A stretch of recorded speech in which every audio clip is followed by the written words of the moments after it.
Good morning. Where's my gavel? Let's start this meeting. We're already a minute late. Okay, so first, I'd like to call Kim Boda. She's doing our invocation this morning. So there she is.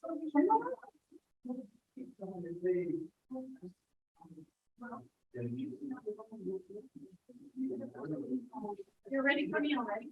It's 9:01. It's 9:02 probably now. The pledge of allegiance? No, you don't. It's okay. Oh, you have read it. I really have had one. Okay, how to have more meaning in life? Yes. Yes.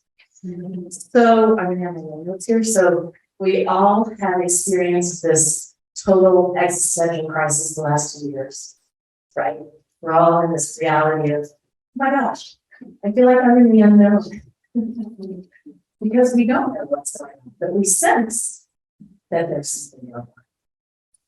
So basically, what I wanted to talk about is to have a little more meaning today, because I do think that we need that.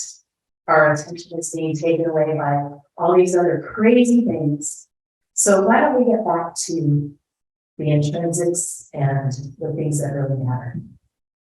So there are 4 pillars. In order to understand the meaning of what meaning is, we have to understand some of the pillars of meaning.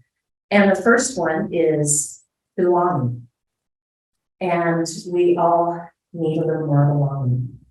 Belonging is about the relationships that we have with our colleagues, our family, our significant others, our children. And it's less about what we want and our goals, and more about what we can give, you know.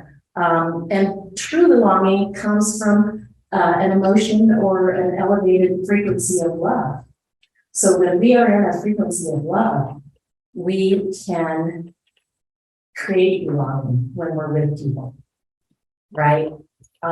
So much of what we've experienced in the last couple of years is, well, you belong because you vote for who I vote for, or you belong because you hate the same person that I hate. And really, it's not about any of that. It's about non-judgment. It's about coming from love. So, a question that we could ask ourselves on how to have more meaning in terms of belonging could be, how can I come from love more? How can I come from love more when I'm interacting with another human being, whether it's a family or a client? So how can I come from love more? Will give us more meaning when it comes to belonging. Another pillar is called purpose.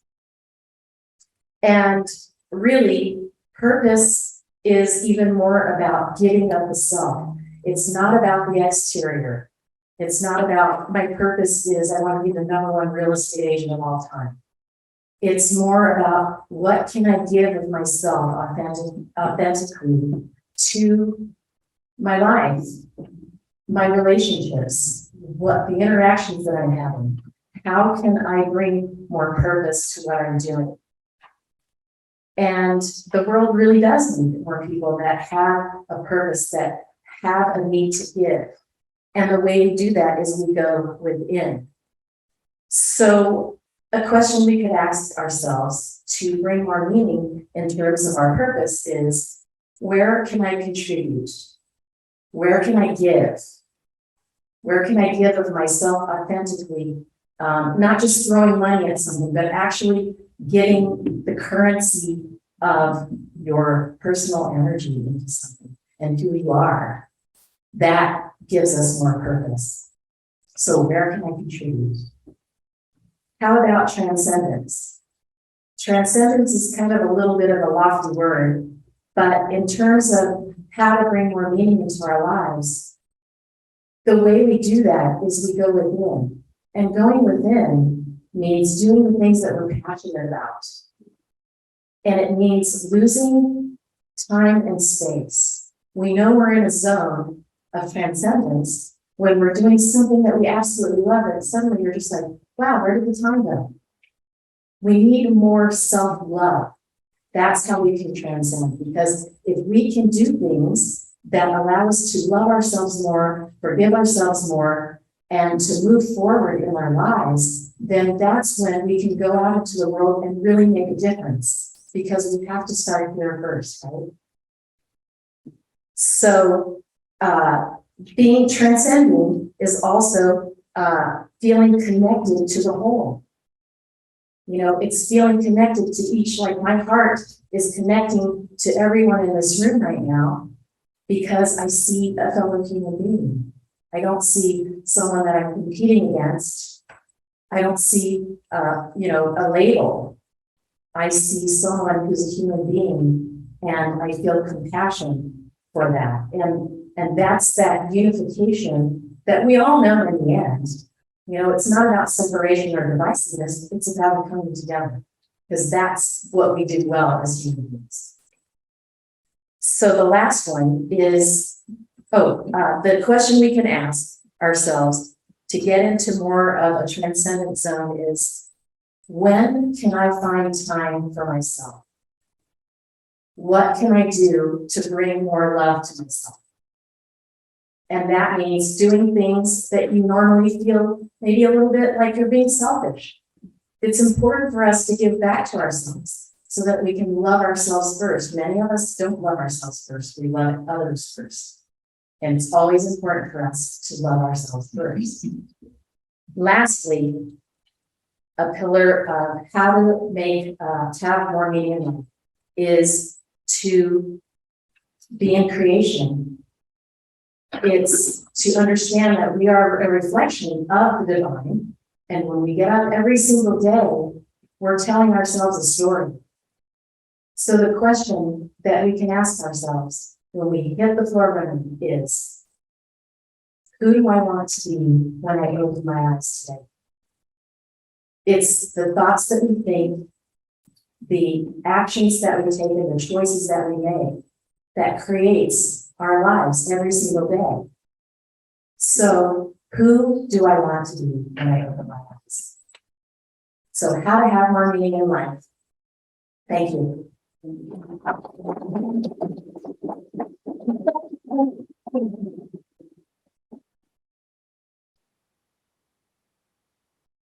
Thank you, Kim. Okay, next up, Doug, for the Pledge of Allegiance. So please stand.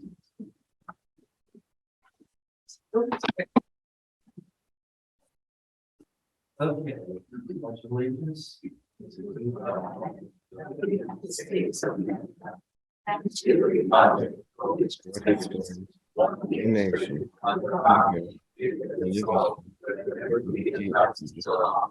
Thank you, Doug. Alrighty, I need, has everyone had a chance to look at the minutes? I'm sure you all studied them very carefully. I do need a motion to approve last meeting's minutes. Do I have a motion?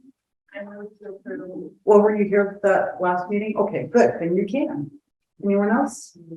Or I'm sorry, second? Do I have a second? Okay, got a second. All those in favor, say aye. Aye. All righty, motion carries. All right, so now we will do the introduction of the affiliates. Please stand, all our affiliates.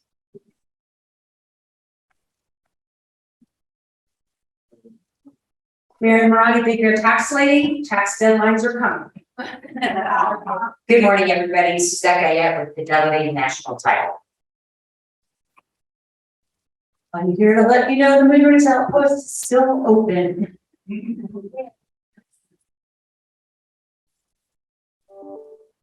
I'm Dude Michaels. I'm a home inspector, so I'm here. Most of you guys know me as an entertainer and a singer. I play every weekend, but I do home inspections.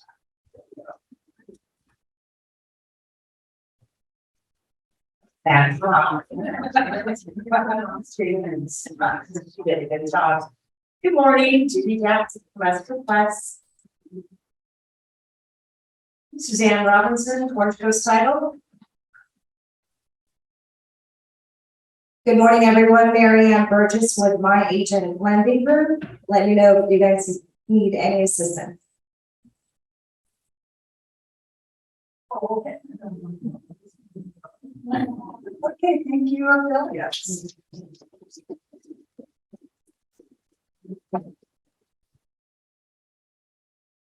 Alrighty.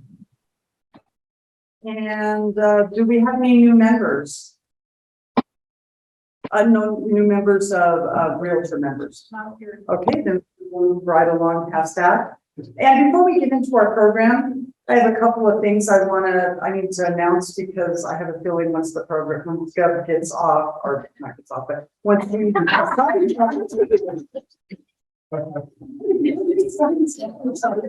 even hear that. Once he signs off, many of you will probably sign off as well.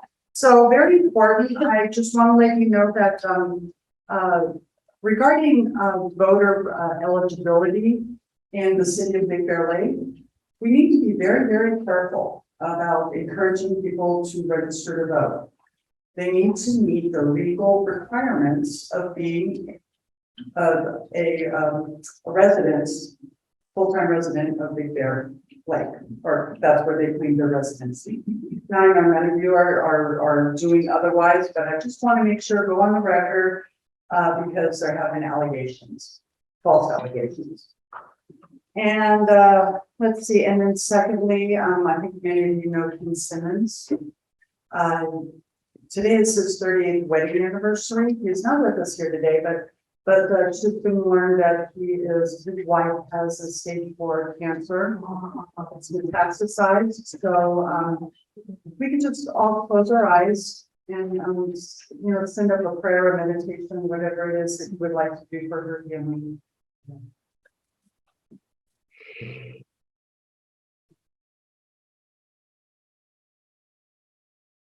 Okay, thank you. All righty, and okay. Without further ado, the man of the hour or half hour or however long he's going to be speaking, Mr. Gov. Hi, everybody. So I guess there's some people live and some people on Zoom, right? But I wish I were there live, and one of these days I will see you live, but not today, unfortunately. As I always like to do, I just want to sort of update you on the legal stuff you need to know. And you can ask questions. I guess if you're on the Zoom, you can just put them in chat. And if you're live, I guess maybe we'll leave a little time at the end where you can tell me your questions directly. Any event, what is going on out there legally? Well, let me just start with saying the two things I spent most of my time talking about the last 2 years, fortunately, I don't have to talk about much anymore. One of them is all those COVID rules, which are all gone. And I don't think they're ever coming back. That's good. The second thing that I've been talking about so much the last 2.5 years is all the special rules for rentals and evictions. And that's almost completely over also. Not 100% completely over. The one thing we still have to remember is that if you're trying to evict someone for non-payment of rent, you start that with a 3-day notice to pay or quit. There are still 2 different 3-day notice forms. And the determination of which one you have to use depends on for what period of time that the tenant wasn't paying are you trying to evict them for. So I guess all I'm really saying is if you're in a position where you want to give someone a 3-day notice to pay or quit, you might want to call the legal hotline first or talk to your own lawyer to make sure you're using the right form. Okay? So that's just one last thing we still got to deal with. Now, if you're in LA County, I mean, it's a whole different story because local jurisdictions still have the ability to pass their own rules restricting evictions. And as you probably have heard, maybe LA County has a whole bunch of them still in effect. For example, in LA County, you can't evict someone. I mean, there are only limited reasons why you can evict someone. And if you try to evict someone for non-payment of rent, they can still claim a COVID hardship and you can't evict them. If you're going to try to evict someone for no fault, there are various limitations, but I'm assuming most of you aren't LA County landlords. So where you are, then there's nothing special local laws you have to deal with. But some of you I know probably work maybe LA County also. So what I'm really telling you is if you're in a situation where you want to evict somebody in LA County, you probably better call the legal hotline first to make sure you're doing it the right way, or you have the right to do it anyway. Okay. All right. One more thing on rentals is people ask about how much can I increase the rent of my tenant? And the answer is it depends. Always it depends. The first issue is, are you in a city or county with local rent control? And if so, you're limited by that. So you have to figure that out on your own, or you can call us and we'll tell you where you are. I think where you are right now, there's no particular local rent control. Second, remember, we still have California rent control, which says if the property comes under California rent control, you're limited to an increase of 5% plus inflation with a cap of 10%. Well, you know very well that inflation is up this year. It's over 5%, which means if you add the 5% plus inflation, that's 5 plus 5 with a cap of 10, so it's 10%. Bottom line, if your property comes under California rent control, you can increase the rent by 10%. What properties am I talking about? Any rental property that has 3 or more units and it's over 15 years old, you're under California rent control. If the rental property is under 15 years old, you can do whatever you want. Even if it's over 15 years old, if it's an owner-occupied duplex, you can increase the rent as much as you want. And if it's a single-family home, you can increase the rent. The catch there is, though, you can't, if the county or the city where you are with your single-family home is currently under a state of emergency, you're also limited to a 10% increase. LA County, the entire county is under a state of emergency, which means even in single-family homes in LA County, you can only increase the rent by 10%. You would know better than I do if there's anywhere in your county where there is a current state of emergency, typically fire-related. If you're in an area where there is no state of emergency currently in effect, and you have a single-family home or an owner-occupied duplex or any rental property under 15 years old, you can increase the rent as much as you want. Okay, so it gets complicated. So I guess what I'm really telling you is if you ever want to evict someone or raise their rent, it's not a bad idea to call the hotline first, and we'll make sure you're doing the right thing. Okay, it's just something good to think about. And that's all we really have left about rentals. By the way, there's another new thing that happened this year. Did you know for all new rentals in 2022 residential, you have to give the tenant this new booklet on mold? It's called Introduction to Dampness and Mold for California Renters. If you had a carryover tenant from last year, you don't have to give it to them. If you have a new tenant this year, you have to give it to them. If you use the C.A.R. lease form, this document comes attached to it. So automatically you've done it. But what if I'm a residential landlord? I have a new tenant in 2022 and I didn't use the C.A.R. rental lease form. Well, then you've got to go into Zip Forms yourself and email your tenant this form, Introduction to Dampness and Mold for California Renters. It's in the Zip Form library called Electronic Publications. Okay? Like I said, if you use a C.A.R. lease form, you're already covered. And if it was a tenant carrying over from last year, you don't have to worry about it. Okay? All right. What else is going on out there? Before we talk about some other forms, because we got to talk about the new forms, the Department of Real Estate is sort of talking about a couple things they're concerned with, which when the DRE is concerned about something, you need to be concerned about it, because that means that's what they're looking for. One of them is, remember, the DRE has officially said that if you recommend to your client a licensed contractor, it's the realtor's job to verify that the contractor really does have a contractor's license. So it's very easy to figure that out. You go to the Contractor State Licensing Board website, cslb.com, and then you look up license check and you put in the name of the contractor and you can find out if they're licensed. But bottom line is, DRE says it's your job to make sure, if you choose to recommend licensed contractors, that you got to make sure that they really are licensed. Okay.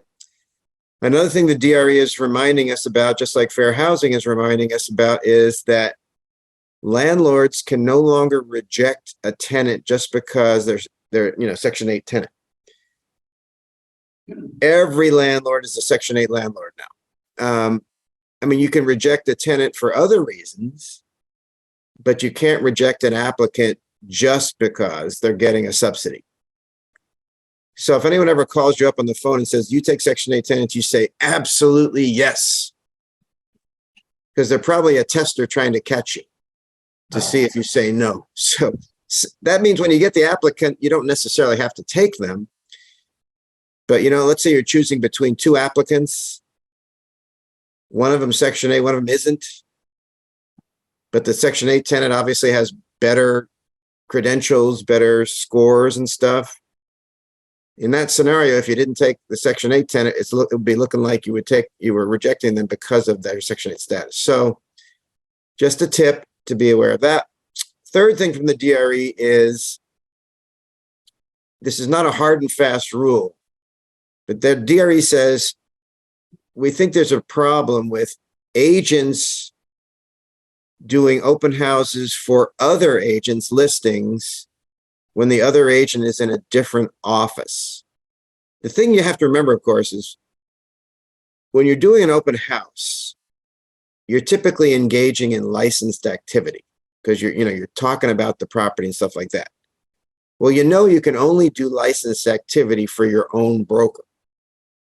So if your friend at another brokerage says, hey, can you do my open house this weekend? And you say yes, you got to make sure when you're at that open house, you're making clear to everyone who comes in that you're not representing the seller. You are not doing this open house on behalf of the seller or the listing broker, because that would be wrong, right? That would be, you're doing licensed work for a different broker. So you just have to make clear to people that come in, maybe you put up a sign or something and say, I'm here sort of as a potential buyer's agent. I'll deal with you as a buyer's agent. I am not with the listing office. Just be careful about that, because if the DRE says we're concerned about that, that means if someone complains to them, hey, so-and-so was making out that they were like do an open house and they didn't blah, blah, blah, you could have an issue. So those are sort of the latest things from the DRE. Okay. Let's talk about forms. The good news is there's not a lot of new forms you have to think about. I know what you're thinking. I don't want any new forms. Gov, we have enough forms. I don't want to see any new forms. Yeah. Isn't that what you think? Okay, but there aren't many new forms. And the forms that we have are pretty much necessary. I already told you about the new mold booklet for tenants. That's a new form. There's a new disclosure form. It's attached to the purchase contract called the Fair Appraisal Act Addendum. Have you noticed that the purchase contract for a couple of years now, has had 6 attachments? The 2 agency forms, the buyer inspection advisory, the privacy notice, the fair housing advisory, and the wire fraud advisory. Well, have you noticed for about a month now, there's been a 7th attachment to the purchase contract. It's called the Fair Appraisal Act Addendum. You don't have to do a thing about it. Just make sure your clients sign it. All this form does, it tells them, says if you ever get an appraisal and you think the appraiser was biased, Here's where to file a complaint. It's just a complaint form. So you don't have to worry. I'm assuming you all use the C.A.R. purchase contract. So by using that form, you're already providing this addendum. But the key thing is you do need your clients to sign it. I mean, if your clients don't sign the fair housing advisory, or if they don't sign the wire fraud advisory, that's not your fault. It's not your problem. You gave it to them. They didn't sign it. It's up to them. But this one is not an advisory. It's an addendum. It's the Fair Appraisal Act addendum, meaning you have to get it signed by the buyer and the seller. What if you don't?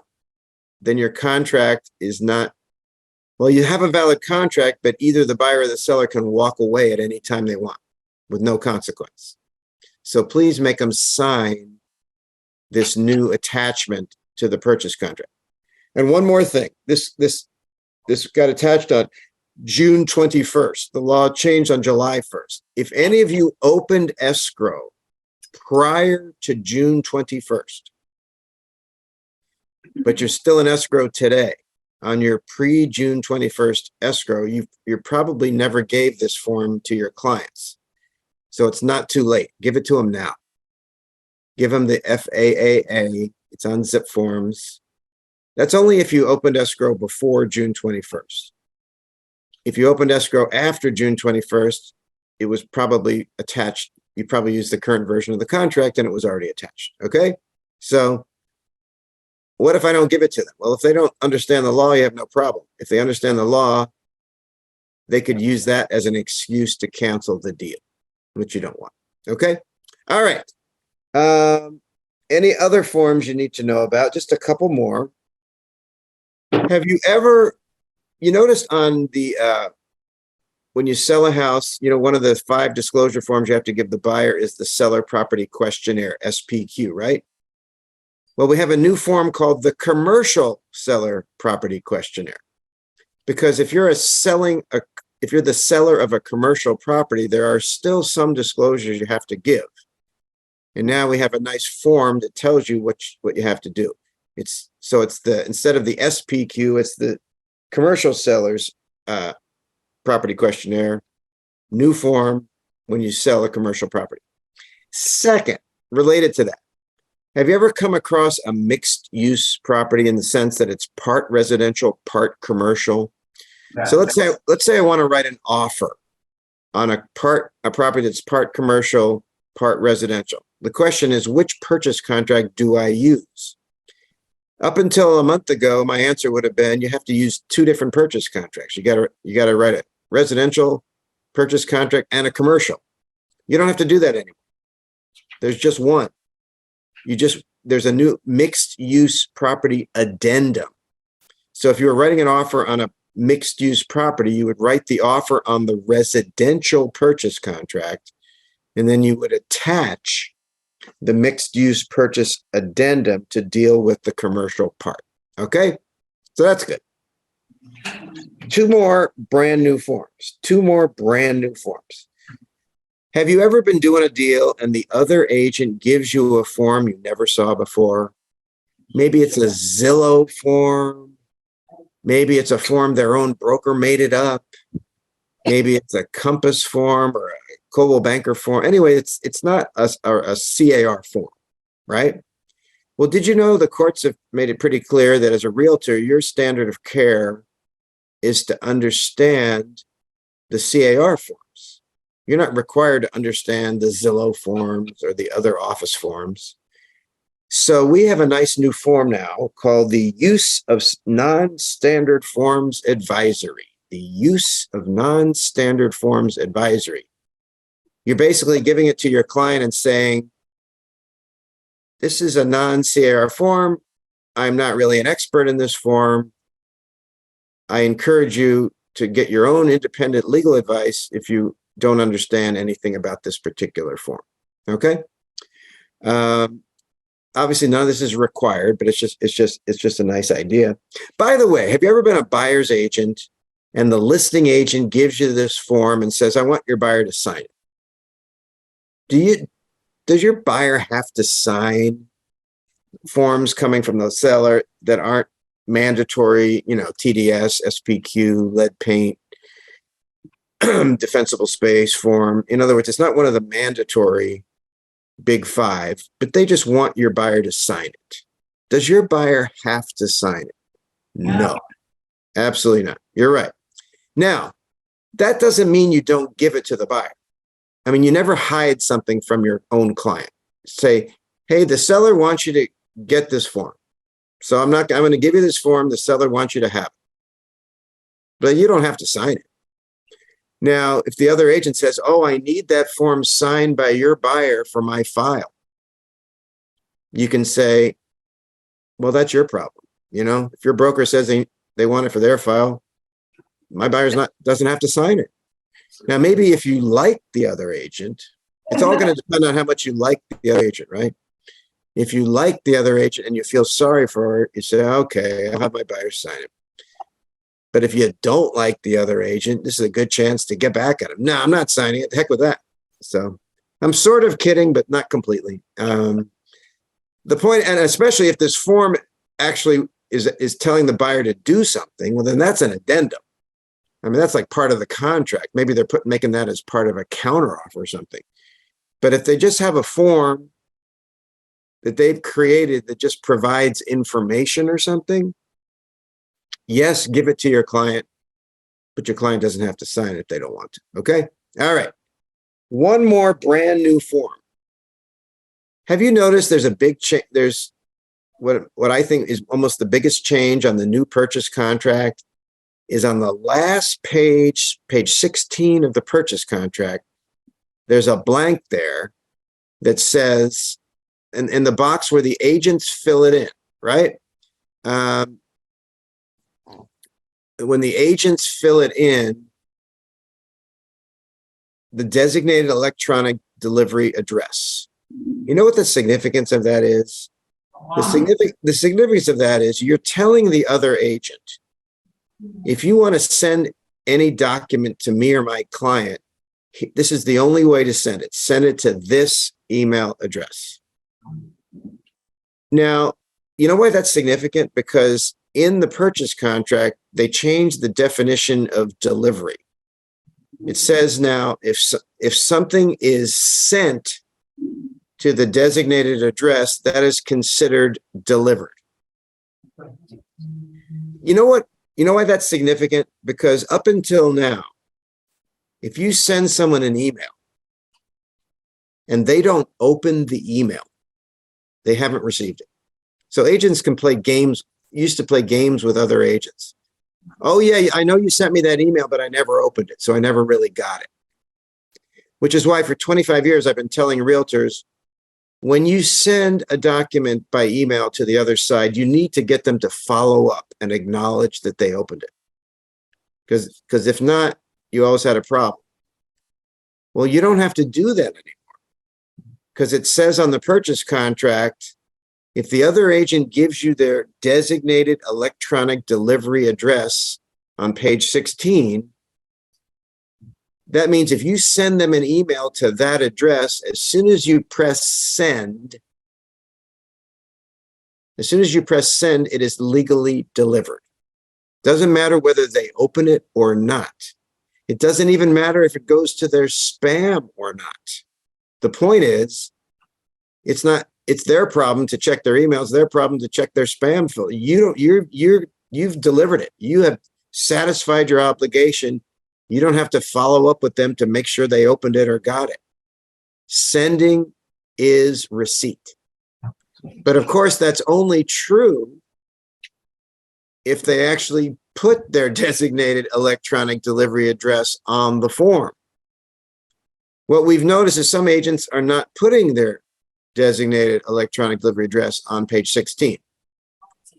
Well, there are two possibilities why they're doing that. One of them is they just missed it. Right? So we have a new form. Designated electronic delivery address amendment. The sole purpose of this form is to send over to the other agent your designated address. But some agents, deliberately aren't filling this in because they don't want to give you their designated electronic delivery address. In that situation, you know what that means? They want to go back to the way it was under the old contract, where if you send them an email, you have to prove that they opened it or it's not effective. I personally think I think that was always a bad situation where most agents don't do this, but some agents would just play games with other agents. Oh, I got it, but I didn't open it, blah, blah, blah. So I like the fact that there's now a change and you put your email address there and sending means delivering. Okay. But in case they don't fill it in, we have a nice amendment to deal with that. Okay. By the way, before I get any further, I see a couple questions. Candy, any restrictions on single family residents over 15 years old? If you're talking about restrictions on how much you can increase their rent, remember, if it's a single family home, the only restriction you would have on increasing someone's rent would be if the property is located in a state of emergency area, in which case you're limited to 10%. By the way, you may have just heard that the governor just declared a statewide state of emergency regarding monkeypox. Seriously, this does not affect rent increases. So you can still increase the rent on single family or owner occupied duplex or newer buildings. It doesn't affect it. But if your county, like LA County, still has a local state of emergency, like for fire related stuff, that would restrict the landlord to a 10%. Catherine's asking me on the Fair Appraisal Act addendum, what if there's no appraisal? Or what if it's waived? Or what if it's an all cash deal without an appraisal? You still got to give them the form and you still got to make them sign it. Okay. So it was a very good question, but yeah, that's the way you got to do it. Okay. Let's see. I got a couple more same questions. Okay. All right. Now let me quickly talk about not brand new forms, but forms that you use that have changed. Just about 4 forms I want to mention. One of them is the listing form.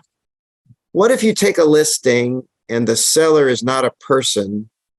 The seller is a trust, a corporation, an LLC, or something like that. Up until a month ago, in that situation, the person signing the listing had to sign the representative capacity signature disclosure form. You don't have to do that anymore. The listing contract is now just like the purchase contract. If the seller is an entity rather than a person, they do not have to fill out the representative capacity signature disclosure. They just come to the signature box and what they are is a legally authorized signer. They put their name there as the legally authorized signer, and then they sign it. You don't have to fill in the representative capacity signature disclosure addendum. Okay, so now the listing contract is just like the purchase contract. Second thing on the listing contract, you might not like this, but it's a change we had to make for legal reasons.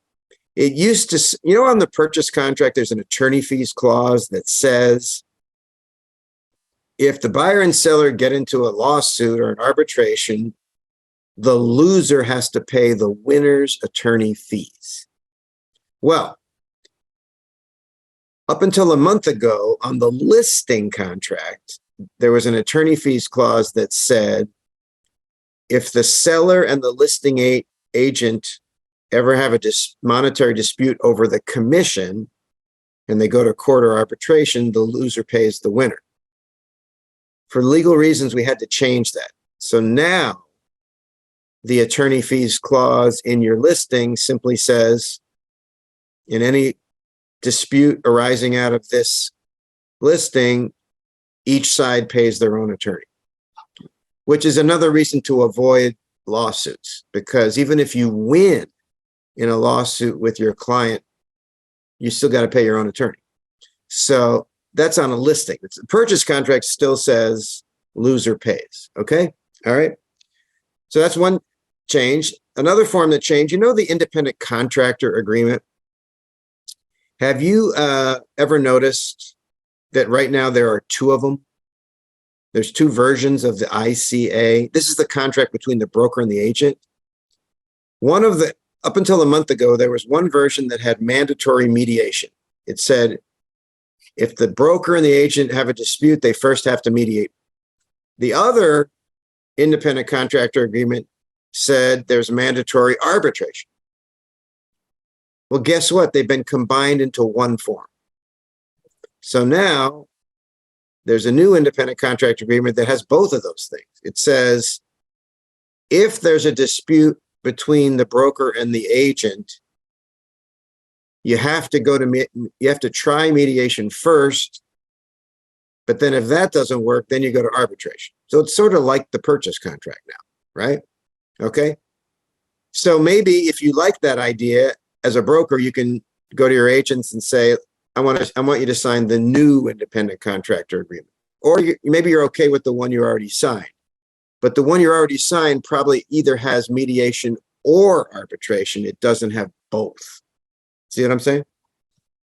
By the way, I forgot to mention, now that I'm talking about broker and agents, I forgot to mention the most recent annoying lawsuit against agents.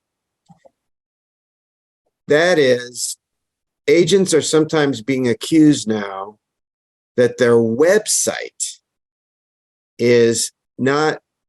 violates the Americans with Disabilities Act because it's not accessible to a visually impaired person. So I know what you're thinking. Wait a second.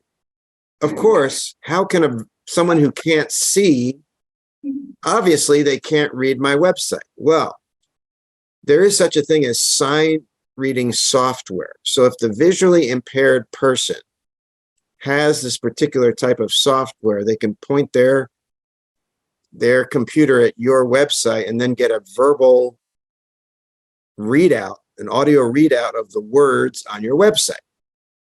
But that's only if your website has the proper sign reading software on it. Well, guess what? You are required now to have that software on your website. So how do I figure out if I'm okay?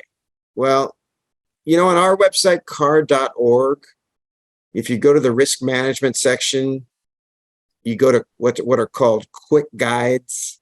We have about 41-page legal summaries of things. So we have a one-page quick guide called Website Accessibility. It'll basically tell you what you need to do to make sure your website is okay. Chances are your website is already okay. But you're just going to check with your website provider to confirm that your website has the proper software, that a sign reading software will be able to connect with it. Okay, so if not, you get sued. And typical judgment is like $4,000 or $5,000. You don't want that. So make sure your website is okay. You know why I mentioned it right now? Because what happens sometimes is that the agent's website is bad. By the way, if you don't have your own website, if you just use the broker's website, it's obviously the broker's responsibility to make sure their website is okay. But let's say the agent, your own website, is in violation. So the plaintiff sues the broker because the agent's website is faulty. Well, it says on the independent contractor, it's always said this, that if a broker ever gets sued because the agent is violating a law, the agent has to indemnify the broker. And that's true for this also. So one of the reasons as an agent you want to make sure your website is okay is you don't want to get sued. Plus, you don't want to have to defend your broker if your broker gets sued based on your website. So just remember, that's always been true. It's always been true that if your broker gets sued because you violated a law, you always have to indemnify the broker. And that's true for this one too. Okay. All right. That's depressing news, but that's my job to give you depressing news. A couple more changes to forms you should be aware of. So I've talked about the listing form and the independent contractor agreement. There's just two more I want to mention, and then we'll be done with forms. And I'll be done, period. One of them is the request for repair form. So you're in escrow, you're representing a buyer. You find your inspector, whatever, finds a problem. You want the seller to fix it, or you want a credit. So you submit the request for repair form. Have you noticed there's always been a box on that form where you're basically checking the box and you're saying to the seller, if you agree to do these repairs, I hereby am removing my investigation contingency. Remember, you have 8 contingencies in the purchase contract, and they're all listed right there in paragraph 3. They're listed 1 through 8, very easy to figure out. But so the seller is basically saying, hey, if you want me to commit to do these repairs, you need to remove that contingency right now, because I don't want you coming back in a week saying, oh, I got more requests. It's sort of like, if you want me to do this work, you need to commit that that's it.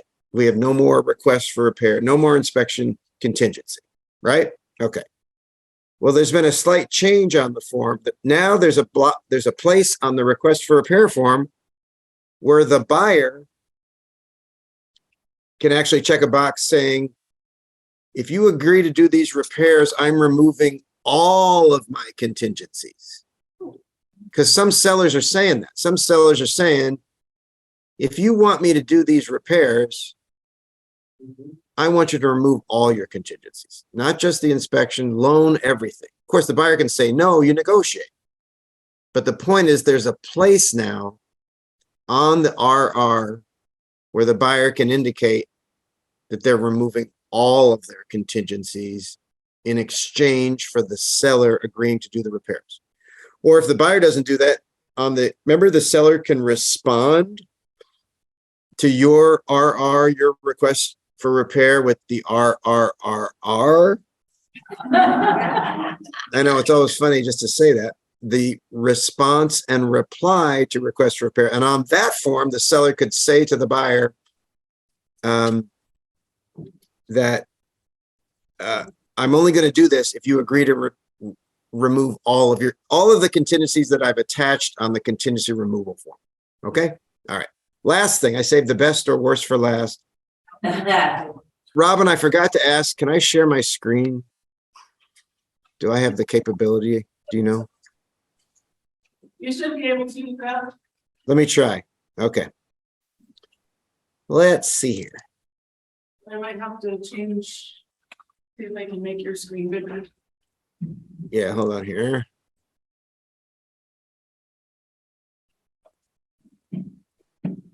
Does everybody see that? Yeah, we started. You're all looking at the fire hardening form? Yeah. Okay, good. Are you guys having any problems with this form? Yeah. It's kind of confusing, isn't it? Remind me, does Big Bear still have the every 6 months defensible space inspections? Oh, it's not an automatic, it's just whatever. It's not regular? And it's annual, but it's not in every month. Typically June, July. Yeah, it's annual. Oh, it's annual? But I mean, do people ever come out to your properties and check for defensible space?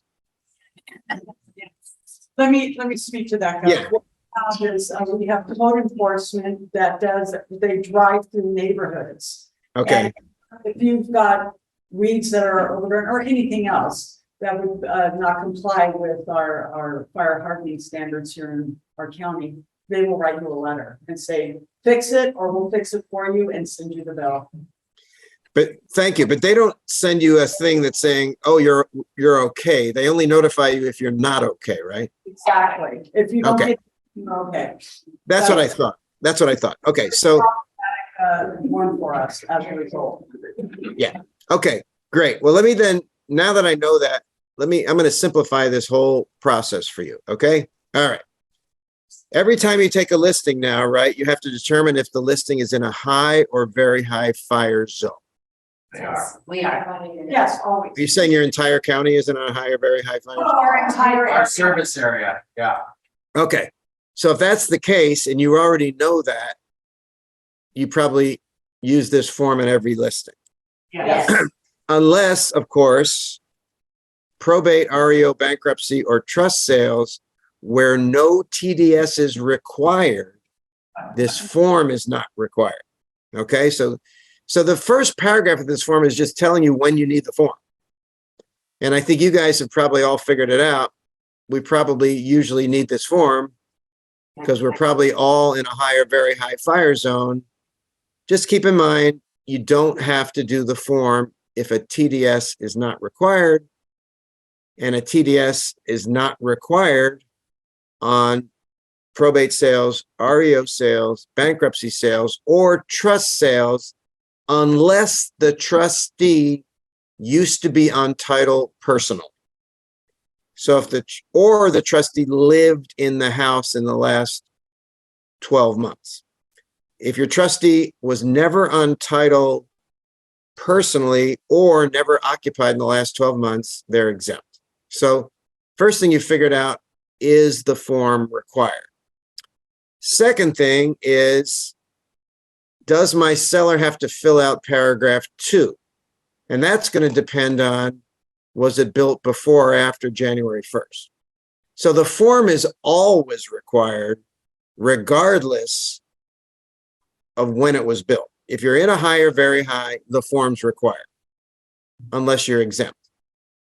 But the seller only has to answer these questions if the house is not only in the zone, but built before January 1st, 2010. So you got a seller, house is built before January 1st, 2010. Then they fill out, they just answer 6 questions, yes or no. Remember, here's the form. Remember up until a month ago, there was just the yes column. There was no column. So you ask the seller says, do you have a wood roof? No, I don't. Where do I check? No. And you said, well, since the answer is no, just don't check yes. But the seller would say, I want to check no. I want to know. Well, now sellers will be happy. For all of these questions, they can yes or no. It's not yes or nothing. It's yes or no. Now, but look what it's, are you aware? What if the seller doesn't live here? Big Bear. They don't actually know what type of windows they have. They don't know what type of roof they have. They don't know what type of gutters they have. They don't know if they have landscaping within 5 feet of the house. If you honestly don't know, you can answer no. Because they're not asking you if it's true or not. They're asking you, are you aware that your house has any of these things? Now, if you live there, you probably should know, right? So bottom line, so that's something to point out. By the way, so one change to the form that was just made was they added the no column. The second change was, did you remember up until a month ago, this form had a different paragraph 2. In the different paragraph 2, the seller could check a box saying, I'm giving you this form even though I don't have to. I always thought that was the worst thing. It was just confusing. So that's gone. Now you're only going to give this form if you have to. But I think what you guys told me is that in your area, you always have to because your area pretty much everywhere is a high or very high fire zone. But if you ever have a listing that's not in a high or very high fire zone, it's in a moderate zone or a nothing zone, you don't need this form. By the way, I think you already know this because in other words, you're all telling me you already know what zone you're in. But if I was talking to people other than Big Bear who don't really know what type of zone they're in, and they ask me, how do I know what type of zone I'm in? I would say, look at your NHD report. Because your NHD report on the signature page has a box that says very high fire zone, and it has a box that says wildland area. If the very high fire zone box is checked, obviously you're in a very high. If the moderate box is checked, if the wildland area box is checked on the NHD, that means you're either in a high or a moderate. Well, how do I know which one it is? I always say, ask your NHD provider. They can figure that out for you. But I think you guys have already figured it out. You guys already know. That's what the sense I'm getting from you. So you're just going to use this form. So first step, do I need the form? Answer for you guys, probably yes. Second step, is it built before 2010, in which case seller will answer these 6 questions to the best of their ability. Third question is, how do I fill out paragraph 3? I'm going to make this very simple for you. First of all, first question A, where you have your listing, is there a local vegetation management ordinance? And I think the answer is yes, right? Big Bear requires you to have defensible space. Is that true? Yes. Right. So you're always going to check is. Just check it. The next question is B. Does the seller know whether they're in compliance? And the answer is, you told me, I think a second ago, that roughly annually they drive around and tell you if you're not in compliance. Yes. But look what it says here. Seller has 3 choices. They don't know, they know it's in compliance, they know it's not in compliance. But the in compliance means you've obtained documentation of compliance within the last 6 months. You just told me that they never give you any paperwork unless you're not in compliance. Correct. So you're never going to check the second box. Never. However, if in the last 6 months you've received something in writing saying you're not in compliance, or, I say not even the last 6 months. If you've received in the last, if the last time you heard from them, they told you you're not in compliance, check this box and send whatever notice they sent you. Do they even send you a notice? Do they call you? What do they do? Yes, they send you something. Okay. So if you're the seller and you have in your possession something that says you're not in compliance, just give it to the buyer. Check this box and give it to the buyer. If you don't have any, in other words, if they drove by and everything was good, so you didn't hear from them, don't check 2, because you don't have documentation for that. Just don't check anything. It defaults to 1. So in Big Bear, I would either check the 3rd box or don't check anything. If you received a notice you're not in compliance, check the 3rd box. If you haven't received that notice, don't check anything. Just leave it to number 1. Which leads us to the last question. Do I got to do anything?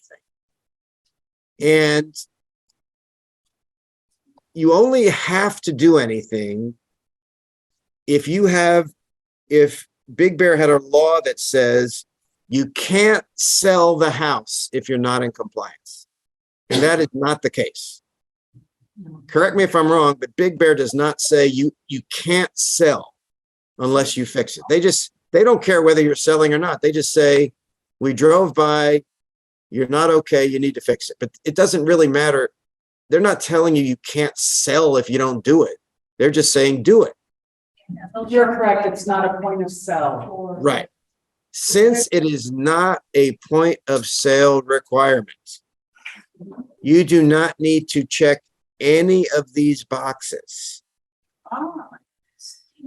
Unless, for some reason, unless there's one scenario, buyer, you've received this notice that you're not in compliance, you give it to the buyer like you're supposed to, and the buyer submits a request for repair, and they say, okay, on my request for repair, I'm asking you to do the compliance before close, right? So the buyer could request that on a request for repair. The seller could say, no, I'm going to sell it to you. Now it's your problem. But maybe the seller would agree to that. Seller says, okay, fine, I'll do it. In which case, then you're going to go back and check box 6. This is where the seller has agreed to do it. Chances are, I think that's not going to happen. So you're never going to check 5, because as you just told me, they never give the seller statement of compliance. And you're never going to check 2, 3, or 4, because those are point of sale mandates. So I think most of the time, you're not going to check any of the boxes. It's going to default to number 1, where the buyer is agreeing to do something within a year. So I think to repeat myself, what I think might happen sometimes, you tell me if this has ever happened, it's starting to happen, is you give the form to the buyer, you don't check any of the boxes. The buyer looks at it and says, wow, I've just agreed to obtain documentation of compliance within a year. I think I want the seller to take care of that before close. So then they submit a request for repair, asking the seller to go out and get documentation of compliance. And the seller says yes. In that case, you'll redo this form and check off 6. You're never going to check 5, 4, 3, or 2. You're either not going to check any. I think what's going to happen is when the seller first gives the form to the buyer, don't check anything. Mhm. But then if once the buyer gets it and they still are within their contingency period, the buyer submits a request for repair and the seller for some reason agrees, yes, I will do it. Then you go back and redo this form and check 6. Okay? Or if the lender gets their hands on it and makes it a point of sale to close the loan, you would also modify. Does that ever happen? I'm sorry, say that one more time again. Well, let me bring over the mic. Yeah. The microphone of that pod is to Ken. Hello, I was just saying that if the lender were to find out that the work hadn't been done, I would assume the lender would make sure it got done before the sale, before they would fund the loan, probably, right? Like termite or something like that. That's a great question because you know what? There are 2 other issues here. One is lender requires it to be done before they fund the loan. But you know what the latest thing that's happening is? Insurance company requires it to be done. So if you're, in other words, forget this form. Who cares about this form? If your own insurance company says, we will not insure this property unless you reach out to CAL FIRE, have them come out, or Big Bear Fire Company, whichever one it is, we want them to come out and certify that you are okay. If you don't do that, we are not going to insure this property. Or if your lender says, we are not giving a loan on this property unless you provide us documentation from either CAL FIRE or local fire company that you're in compliance, then you'll have to do it. Forget this stupid form. You're just going to do what it takes to sell the house. And this is starting to happen. I don't know if it happens in Big Bear, but yesterday I was talking to Shasta County and Tehama County. And the day before that, I was talking to Amador County and Calaveras County up north. And this is exactly what's happening there. The insurers are stepping in and say, we don't care about this form. Go out and get certification or we don't insure it. That'll change everything. That'll make this form completely irrelevant. But in the meantime, to repeat myself, when you guys do this form, under 3A, always check is. Under 3B, don't check anything unless the seller has received one of these notifications that they're not in compliance.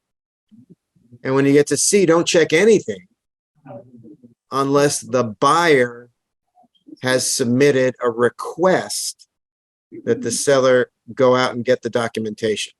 So once again, when it says get the documentation, like buyer promises to get the documentation within a year, or the seller says, I'll get the documentation prior to your walkthrough, what that means is they have to call, the only way to get the documentation is to call CAL FIRE or local Big Bear to come out and give you something in writing saying you're okay. Now, I don't know if Big Bear does that. I've come to some areas where the local jurisdiction, they just don't do that. In which case, if they don't do it, you don't have to do it. But if you're in a state responsibility area, CAL FIRE will do it. They're aware of this. They've hired new inspectors. If you call CAL FIRE, they'll come out and they will give you this documentation. And in fact, you know what CAL FIRE is starting to do? They're being aggressive.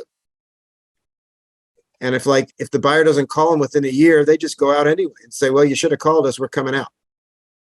Because remember, CAL FIRE any day of the week can just show up at your property if you're in a high or very high and see if you're okay. I mean, I think what you guys tell me is Big Bear does that also. But CAL FIRE can always do that before this law ever happened. I mean, if the bottom line is, if you live in a high or very high fire area, you're supposed to have 100 foot of defensible space. That was true last year. That was true 3 years ago. That was true 5 years ago.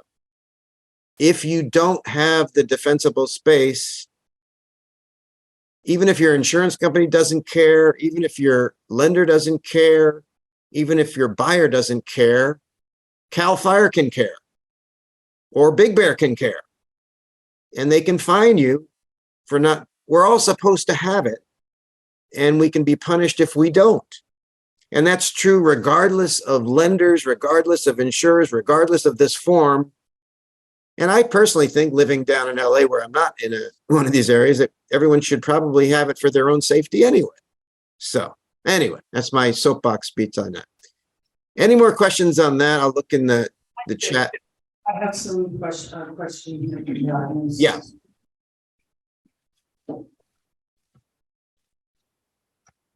Thank you, Bev. My question is, what if you get the compliance notice from, about weed abatement that we get every year? We're in escrow, and the deadline to get it done is before escrow closes. The seller hires somebody to come and do it. So would we check box number 6 and show the receipts that we had somebody do all that? Because we don't get any kind of compliance, from the code enforcement that goes by. They just don't find you. So in other words, they tell you need to do it by whatever date. Yes. So then you cut the grass and you're okay. And the only way you know you're okay is because do they tell you you're okay, or they just don't tell you? They send you a letter in the mail and fine you if you're not okay. And then it comes out of your proceeds.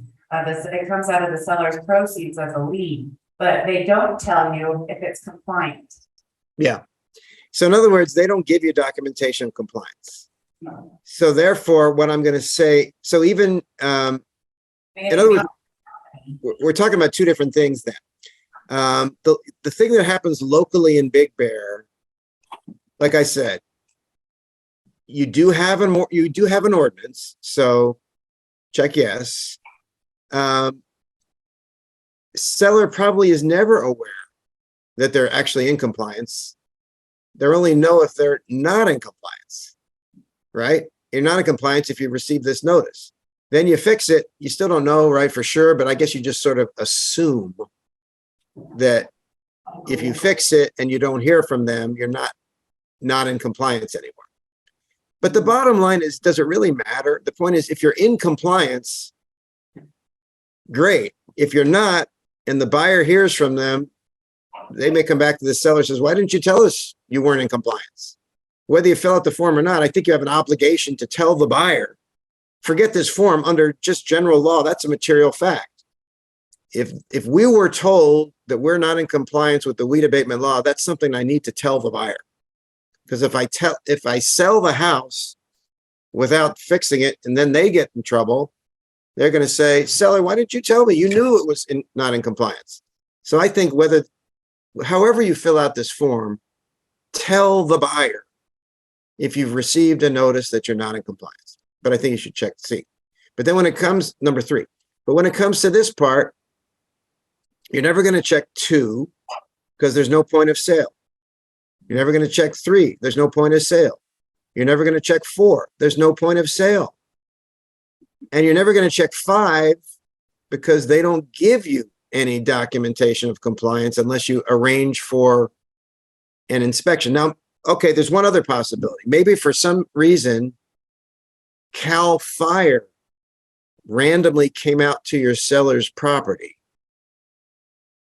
did an inspection, and CAL FIRE will give you documentation of compliance. So if CAL FIRE did that within the last 6 months, then you would check 5 and give the form to the buyer. I don't think that happens very often. I think typically CAL FIRE only comes out when there's been a complaint or something like that, although they're getting more aggressive now because of this law.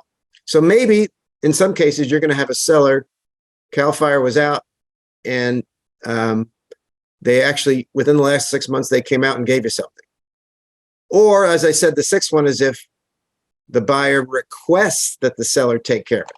Because remember, if no box is checked, the buyer is agreeing that within a year after close, they're going to reach out to CAL FIRE or a local fire company and actually get something in writing certifying that they're in compliance, not with the Big Bear weed abatement law, they're also in compliance with the state 100-foot defensible space law.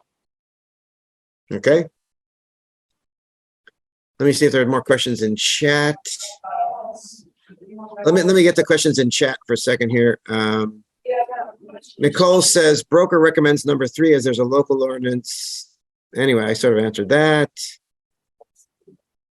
We have some of the audience, the live audience, you go line. I'd like to. Yeah, I'm just making sure I'm covering everything from the chat. Okay, I'm getting good comments here. Going back to some brokers are saying, my broker says I should do number 3 because there is a local ordinance in effect which does not require compliance. Okay. My job, I was trying to make it simple because if you don't check anything, number 1 says the same thing. So you're right. Maybe there is a difference, no local ordinance, or there is an ordinance that doesn't require you to do anything. Either way, the buyer is agreeing to do something within a year. So I get you. You're right. You want to be really precise. You can check 3. I was just trying to simplify it, trying to make your life even simpler, because if you don't check 3, you're still okay. Because it's the same thing. The buyer is agreeing to do something within a year. There's no obligation for the seller to do anything. But you're right. Maybe you should all be checking 3 just because there is a local ordinance. It just doesn't require you to do anything at point of sale. All right, I take it back. So In Big Bear, I take it back. I was wrong. In Big Bear, check 3 or 6. Check 3 unless the seller has committed to do something prior to close. Otherwise, since you all told me, we all agree there is a local vegetation management, check 3. You know what, if you forget to check 3 and it defaults to 1, there's not a problem. But the precise answer, I take it back, I was wrong. Big Bear, check 3, unless the seller is committing to do something. But remember 3 and 1 are sort of the same. Buyer is promising to do something. Okay, but I'm glad, thanks for pointing that out to me. So just to complicate it a little bit more, we have the city of Big Bear Lake, which is incorporated, and then we have a county, which is Big Bear City, Sugarloaf, Urban Lake, Bonskin. The city of Big Bear Lake does not technically have an ordinance. They're not the local ordinance. Do we default to the county ordinance as our local ordinance? Or do we, if we're in the city of Big Bear Lake, just say we have no local ordinance? Yeah, well, local means city or county. Does your county have a vegetation management ordinance? But because the city of Big Bear Lake is incorporated and that then supersedes many times the county, it's been a question that's been brought to me like 4 or 5 times. Yeah, but I mean, Big Bear has this thing, but your county doesn't have it, right? There's not a county-wide. It is county, and I would assume that county would supersede. In other words, LA County does not have a countywide vegetation management ordinance. Are you saying your county actually has a countywide weed abatement local vegetation management ordinance? Or is it just Big Bear? No, it's not just Big Bear, it's countywide. Okay, then like we said, then you all do have, local means county or city. Okay. So if your entire county, not just Big Bear, but the entire county everywhere, off the mountain, not off on the mountain, everywhere, has a countywide ordinance in addition to the state 100-foot ordinance, then yeah, you should all be checking 3 every deal. Okay, we need to wrap this up. I'm gonna take one more question. So I'm gonna ask a quick question to get to a more interesting question, but the question would be if the buyer needed to get this done, to prove it either to their insurance carrier or their lender, but the seller says, I'm not doing that. Can the buyer order a report from CAL FIRE on the lender, on the seller's property, even though they're bringing a city official or somebody? That is a great question, and the answer is no, because paragraph 12 of the purchase contract says buyer cannot have an inspection done by any government employee without the seller's permission. Great. So what do you do in that, by the way, what do you do in that situation where your own lender or the insurance company says, you got to get this done or we don't fund or we don't insure, and the seller says, we're not going to do it? I guess that kills the deal because the buyer's not going to buy it without the loan and the buyer's not going to buy it without insurance. So you would think the seller would, if they want to sell their house, they're going to comply. So. Well, thank you very much, Deb. My pleasure. Sorry I went too long there, but. No. We could be here all day, but thank you very much. Very informative. We look forward to this all year long. Good. Hopefully I'll see you in person next time. And I will say goodbye. Bye, everybody. Bye. Okay, so next, are there any committee reports? Okay, I'll give a real quick report on the ballot initiative for limiting short-term rentals. There was an ad hoc committee formed trying to hammer out some sort of compromise, and on Monday's city council meeting, it did not move forward. The ad hoc committee has indicated that they are going to continue to work toward a compromise. But in all fairness, I wouldn't hold my breath as far as it getting passed or anything. Happen. We will be having the initiative on the ballot on November 4th, but remember that it's a mail-in ballot. So October is truly our election day. So be out there informing people. Now, regardless of where you fall in this, and then also there's a place where you can donate to the Recall Alan Lee. Now, this is only for those of you who would like to see Alan Lee recall. Whether or not you live in this district, you can donate to the effort. Please see me or email me and I will let you know. But if you're loving the league, disregard that message. And I don't mean that. If you really like me, disregard that. And I guess Robin would like to come up and sing a song for us. Not today. The leprechaun dance. The leprechaun.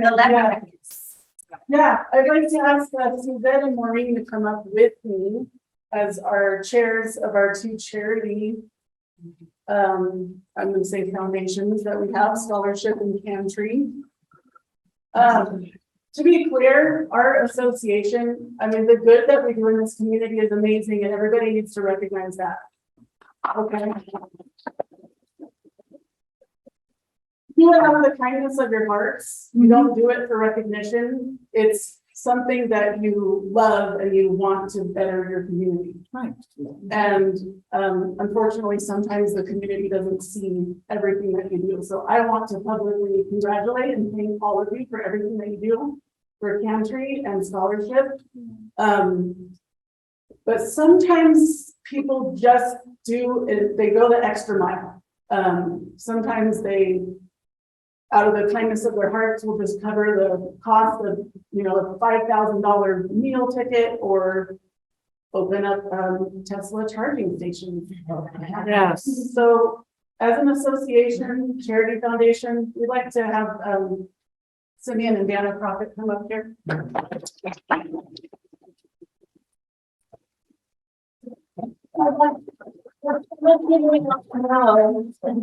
Charging stations at the village office.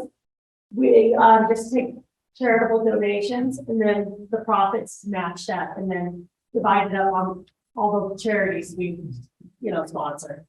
So that's really awesome. We just want to special recognition and acknowledgement for everything you've done over the years.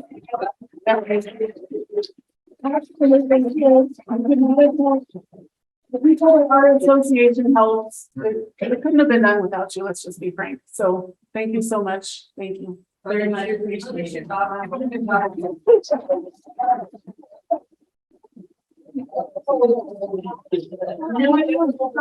We really appreciate you guys. Yeah. Thank you. They want a picture with me too.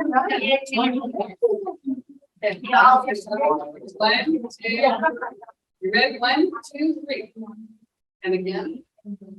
Oh,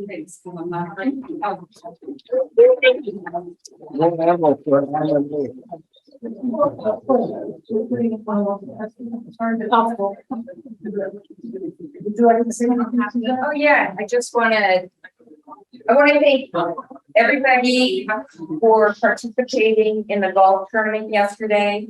All the golfers, all the hole sponsors, everybody my team. I mean, we did pretty good. We did a little over 10,000. It was great. So, and I could not have done it without any of you. So thank you very much. Good job, Scott. Thank you.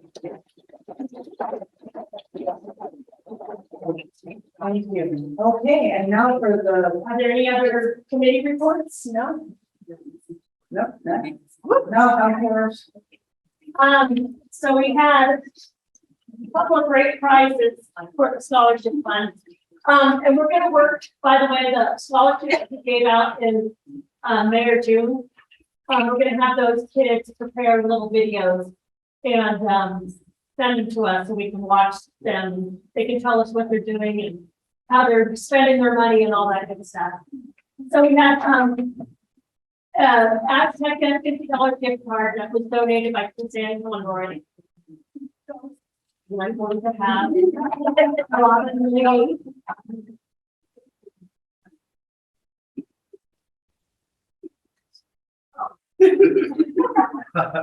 I just realized what you said. Red ticket 957293. I didn't know that was in Okay, yeah.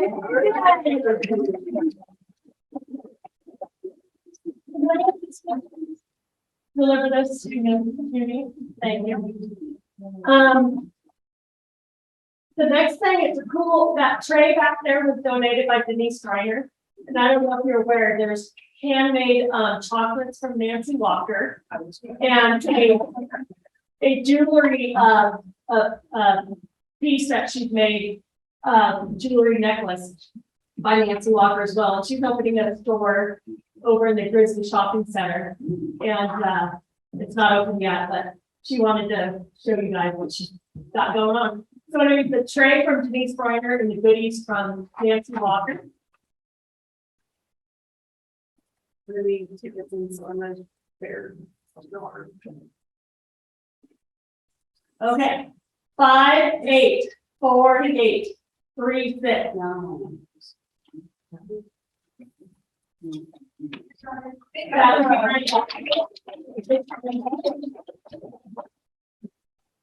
And then Old Republic donated the wine rack, and I threw in a bottle of wine. That's how do you have a wine rack?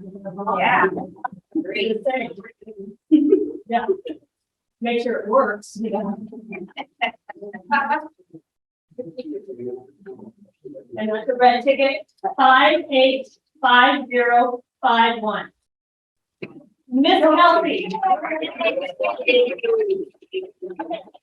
No, I'm really pleased, that the Fair Mountain, Big Fair Mountain Resorts, donated a season pass for the 22-23 season, anytime pass. Which is fantastic. I think the value is $6.59. So, those are the yellow ticks. We need to pay more for them. Yeah. Oh, by the way, all collected, we, today, we raised $740.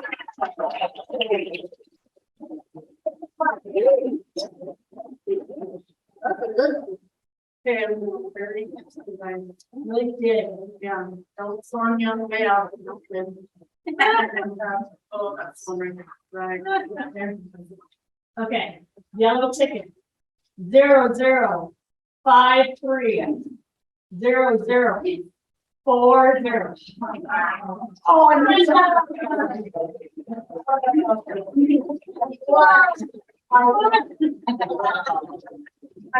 Thank you, guys. Right. Great weekend.